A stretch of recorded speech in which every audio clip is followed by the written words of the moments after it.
Great. So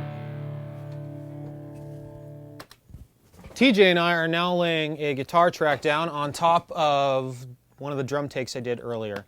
And we have the 421 and the SM57 that were on the guitar cabinet coming up on two faders here on the API console. The Sennheiser 421 is on the left and the Shure SM57 is on the right. The two microphones are going through a pair of Neve 1073 preamps, but I'm not using any EQ or compression on either track. I'm only using the controls on the diesel head and the natural sound of the microphones to create the tone we're looking for. One of the microphones on our guitar cabinet is a little brighter than the other one, so if I want the sound to be a little bit brighter, I will push the bright mic up a little bit and pull the dark mic down. And if I want the sound to be a little darker, I will pull the bright mic down and boost the dark microphone.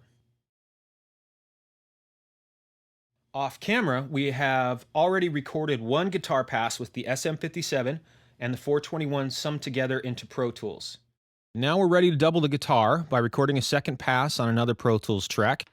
In order to hear the two guitar performances in stereo, I will pan the first guitar all the way to the left and the new performance all the way to the right. So let's go ahead and record the second pass.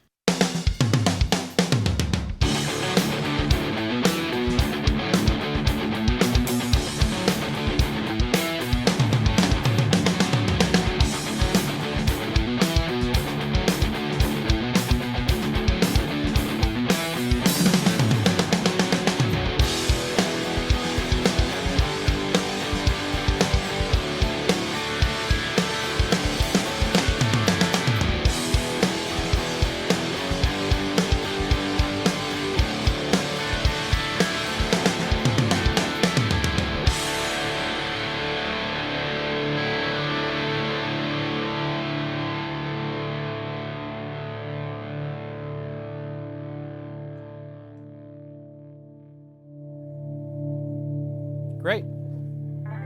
Good take.